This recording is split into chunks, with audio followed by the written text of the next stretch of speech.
अच्छा, हमारे last videos पर व्यूअर्स की तरफ से रिफ्लेक्शन और फीडबैक बहुत अच्छा आया है, उसके लिए थैंक यू वेरी मच।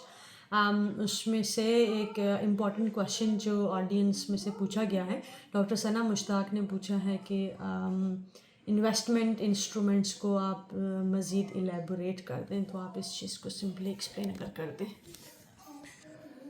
तो सबसे पहले शुक्रिया डॉक्टर साहब। डॉक्टर क्या नाम बताया था? डॉक्टर सना। सना सना मुश्ताक साहिबा, आपका बहुत शुक्रिया कि आपने कमेंट किया और वीडियो को देखा। मैं आपके सवाल का जवाब जो है ना वो बहुत आसान भी है और थोड़ा सा ट्रिकी भी है। तो मैं कोई फाइनेंशियल एडवाइज़र तो नहीं हूँ, ना मैं लाइसेंस फाइनेंशियल एडवाइज़र हूँ और ना मैं कोई फाइनेंस गुरु हूँ। तो बस एक जनरल डिस्कशन है जो हमने शुरू की भी है, गपशप है, लंगरगाह पे। तो असल में जो फाइनेंशियल इंस्ट्रूमेंट्स होते हैं ना, या इन्वेस्टमेंट इंस्ट्रूमेंट्स होते हैं, उनका तल्लक जो होता है वो बड़ा गहरा होता है आपके गोल्स के साथ और आपकी एज के साथ और आपके अपफ्रंट अमाउंट के साथ, और आपने कितना टाइम इन्वेस्ट करना उसके साथ। ठीक है। अब जैसे आप अगर कोई ऐसा गोल रखती हैं जो 7 ईयर्स से के बाद पूरा होना हो, तो उसके लिए इंस्ट्रूमेंट डिफरेंट होगा। अगर कोई ऐसा गोल है जो आप विद इन 1 ईयर 2 ईयर्स में आप क्लियर करना चाहते हैं, वो इंस्ट्रूमेंट्स डिफरेंट होते हैं फाइनेंस। ठीक है। कुछ ऐसे जो आपने आफ्टर 10 ईयर्स अचीव करने हैं गोल, आफ्टर 20 ईयर्स करने, आफ्टर 30 ईयर्स करने। तो इस तरीके से जो इंस्ट्रूमेंट्स होते हैं इन्वेस्टमेंट के लिए, वो टाइम के साथ और आपकी एज के साथ बड़े बाउंड है। सेम जैसे मैंने आपको बताया कि आपके गोल्स के साथ इंस्ट्रूमेंट्स बाउंड है। अब अगर आपकी एज 20 to 30 ईयर्स है, तो आपके गोल जो इंस्ट्रूमेंट्स होंगे इन्वेस्टमेंट के वो डिफरेंट होंगे।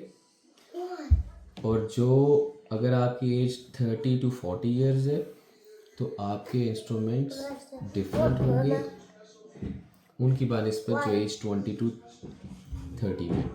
इसी तरीके से एज 50 to 60 वाले जो लोग अपने लिए इंस्ट्रूमेंट सेलेक्ट करेंगे इन्वेस्टमेंट्स के लिए, डिफरेंट होंगे।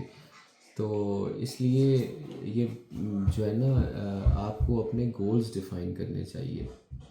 मैं इसमें ये समझता हूँ कि क्योंकि इसका मैं जवाब तो इसलिए नहीं दे पाऊँगा क्योंकि मुझे पता नहीं है आपके गोल्स क्या हैं और आपके एम्स क्या हैं और आपके पास टाइम कितना है। तो मुझे इसलिए इसका जवाब जो है ना वो देना थोड़ा मुश्किल है।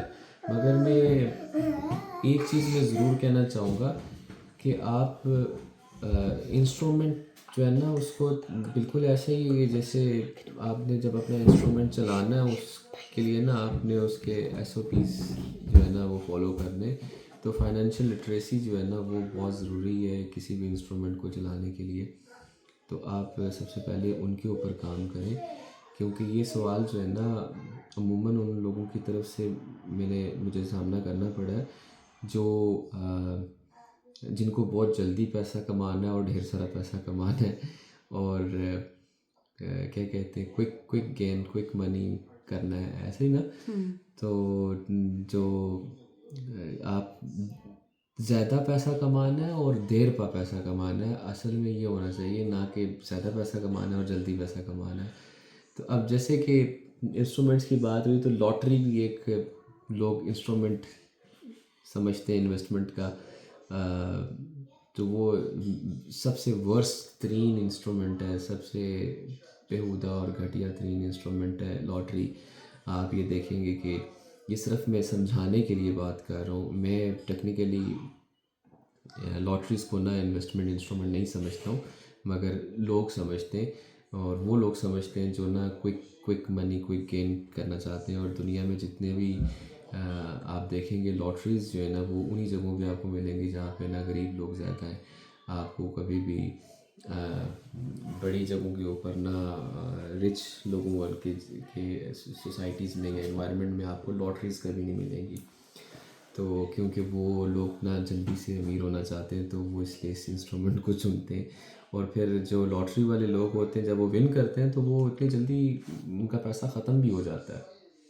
तो वो 3 4 5 साल बाद वहीं खड़े होते हैं लॉटरी जीतने के बाद भी, जहाँ से उन्होंने स्टार्ट किया होता है, क्योंकि उनको फाइनेंशियल लिटरेसी नहीं होती उनके पास।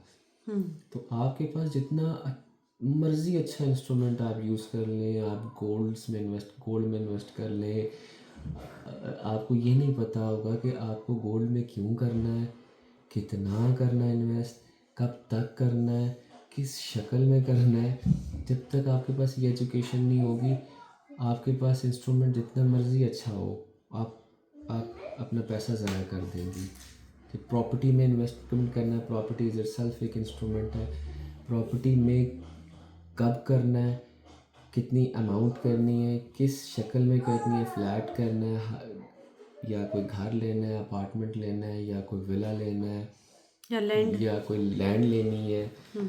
तो ये सारी चीज़ें ना डिफ़ाइन होती हैं आपके गोल्स की वजह से, आपके नीड्स की वजह से। तो इसलिए इस सबसे पहले ना आप अपनी फाइनेंशियल लिटरेसी के ऊपर काम करें। आप सीखें बजटिंग बेसिक्स, आपके पास कितना पैसा आ रहा है और वो कहाँ कहाँ जा रहा है। मैं इस वीडियो के अंदर बजट के ऊपर डिस्कस कर लूँगा थोड़ा सा, ताकि अगली वीडियोस के ऊपर ना फाइनेंशियल लिटरेसी के ऊपर ना मुख्तलिफ़ चीज़ों को डिस्कस कर लिया जाए। तो बजटिंग में क्या करना है कि जब आप के पास तनख्वाह अगर आप आती है, अगर आप जॉब होल्डर हैं या अगर आप बिज़नेस करती हैं या तो आपके पास तनख्वाह आती है या पैसे आते हैं, तो आपने अपना एक अकाउंट बनाना है जिसमें आपकी इनकम है, ठीक है। उसको आपने एक हफ्ता पूरा ट्रैक करना है, एटीएम ही यूज़ करना है, क्योंकि आप तो वैसे भी एटीएम ही यूज़ करते हैं, एफपॉस यूज़ करते हैं ज़्यादातर। कैश का तो काम ऑलमोस्ट ख़त्म होने को है, अगर कैश भी करते हैं तब भी आपको वो साथ साथ आप अपनी पेज पे सिंपल डायरी पे ज़िंदगी को आसान बनाएं, लिखते जाएं कि यार ये मैंने घर का बिल दिया, घर का किराया दिया, बिजली का बिल दिया, इंटरनेट का बिल दिया या ऑल बिल्स दे दिए, ग्रॉसरी कर ली, अपने ऊपर कुछ खा पी लिया, अपने लिए कुछ चीज़ ख़रीद ली, जो भी खर्चा है अपने साथ सिंसियर हो के ना एक एक एक एक रुपया लिखें और इसको ना मामूल बनाएं for 1 week, 2 week, 3 week, 4 week, 5 week, ताकि आपको अपनी बकेट्स के अंदर लीक्स के बारे में पता चल सके कि लीक्स कहाँ हो रही हैं, और फिर उन लीक्स को ना बंद करना है जहाँ से आपका पैसा ज़ाया हो रहा है। तभी तो बस पैसा बचेगा। जब पैसा बचेगा तो फिर आप उसको किसी उससे कोई इंस्ट्रूमेंट यूज़ कर सकेंगे ना। तो इंस्ट्रूमेंट यूज़ करने के लिए ना जो उसके अंदर एनर्जी है ना, वो आपको जो फ्यूल है ना उस इंस्ट्रूमेंट का, वो आपका मनी है जो आपके पास बचेगा। तो वो अगर आपके पास है ही नहीं तो सॉरी, तो कोई भी इंस्ट्रूमेंट जो है ना वो बेकार है, सिवाय आपका पैसा ज़ाया करने के। वो आपका कोई भला नहीं करेगा। तो अपनी फाइनेंशियल लिटरेसी के ऊपर काम करें, अपने गोल्स और टाइम, टारगेट, अपफ्रंट अमाउंट, इस चीज़ को डिफ़ाइन करें। ये आपको खुद बता देंगे कि आपके इंस्ट्रूमेंट्स क्या होने चाहिए। तो अगर आप किसी ख़ास इंस्ट्रूमेंट पे बात करना चाहते हैं, गोल्ड के ऊपर हो गया या स्टॉक्स पे हो गया या प्रॉपर्टी के ऊपर हो गया या किसी भी और इंस्ट्रूमेंट के ऊपर अगर आपके जहन में तो कुछ डिस्कस करना चाहते हैं तो आप बता सकती हैं, हम उसके ऊपर डिस्कस कर सकते हैं स्पेसिफ़िकली कि अगर गोल्ड में करना है तो क्यों करना है, कैसे करना है, किस तरह करना है। अगर प्रॉपर्टी करनी है तो प्रॉपर्टी में क्यों करना है, कैसे करना है, और मैं प्रॉपर्टी को पसंद करता हूँ नहीं करता हूँ, मेरे अपने लाइक्स डिसलाइक्स हो सकते हैं। तो गोल्ड के मेरे अपने लाइक्स डिसलाइक्स हैं। तो बहुत से लोग जैसे बहुत से लोग जो है ना गोल्ड जो है ना वो फिज़िकल गोल्ड नहीं लेना चाहते, वो ईटीएस में लेना चाहते हैं, जबकि मैं ईटीएस में गोल्ड को पसंद नहीं करता हूँ।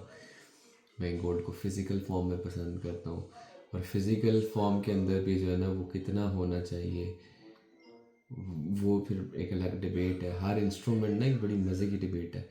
तो इसलिए आप ज़रूर कमेंट करके बताएं कि किस इंस्ट्रूमेंट को आप डिस्कस करना चाहते हैं। मगर एक आपको इंस्ट्रूमेंट मैं बताऊं in the end of the video video, जो सबसे इम्पोर्टेंट है, वो इंस्ट्रूमेंट है सेल्फ इन्वेस्टमेंट। ये जो इन्वेस्टमेंट इंस्ट्रूमेंट है ना, सेल्फ इन्वेस्टमेंट का, जो आप स्किल सीखने के ऊपर अपने लिए स्किल सीखने के लिए अपने ऊपर जो पैसा लगाती हैं, उसका ROI, रिटर्न ऑन इन्वेस्टमेंट, किसी भी इंस्ट्रूमेंट से बड़ा होता है। आज आप डॉक्टर हैं माशाल्लाह, अगर आप पाकिस्तान से हैं तो आपका अच्छा खासा पैसा लग गया होगा गालिबन। अगर किसी भले दौर की आप डॉक्टर हैं तो करोड़ एक रुपया तो फिर भी कहीं ना गया आपका। मगर अब आप सीनियर हो चुकी होंगे तो आप कितना आपने कितने लाख कितने करोड़ बना लिए होंगे, कमा लिए होंगे। आप इटसेल्फ खुद आपका जो स्किल है ना एक इंस्ट्रूमेंट है, और इसका मुकाबला कोई भी इंस्ट्रूमेंट नहीं करता। मैंने नहीं देखा। आपकी स्किल के ऊपर की भी इन्वेस्टमेंट सबसे टॉप क्वालिटी इंस्ट्रूमेंट है। बाकी सारे उससे छोटे हैं, वो आपके गोल्स डिफ़ाइन करते हैं, आपका टाइम डिफ़ाइन करता है, आपकी एज डिफ़ाइन करती है। तो मुझे उम्मीद है कि ये आपको एक इंस्ट्रूमेंट के बारे में समझ आ गया होगा। तो बाकी जो है ना आप मज़ीद कमेंट्स कर सकती हैं उसके ऊपर, हम इसको डिस्कस कर लेंगे, क्योंकि आपका जो सवाल है ना वो एक बहुत बड़ा बड़ा कैनवस है। तो उसको ना उसके अंदर ना कोई स्पेसिफिक इंस्ट्रूमेंट के बारे में बात नहीं थी, जिसलिए ना इसलिए मैंने इसका जवाब भी होलिस्टिकली दिया कि आपको ना बात समझ आ जाए कि इंस्ट्रूमेंट्स जान लेना इम्पोर्टेंट नहीं है। इम्पोर्टेंट यह है कि आपको अपने गोल्स के बारे में पता है, आपको अपने टारगेट्स के बारे में पता है, ताकि आप उन इंस्ट्रूमेंट का अच्छा इस्तेमाल कर सकें। एग्री। वरना यूज़लेस है ये इंफॉर्मेशन भी और वो इंस्ट्रूमेंट्स भी। ये मुझे समझ आई है आज तक, ऐसा ही है।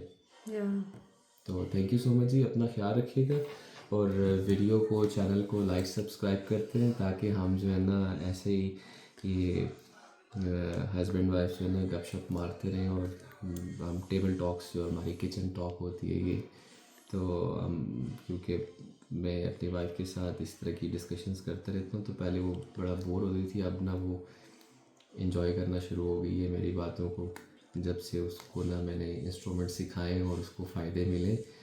तो हमें लगा कि हमें ये डिस्कशंस को ना इस तरीके से ना रिकॉर्ड करना चाहिए, ये हमारे लाइफ जर्नी का ना रिकॉर्डिंग का हिस्सा होना चाहिए।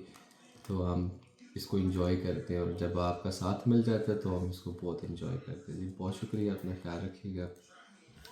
Thank you.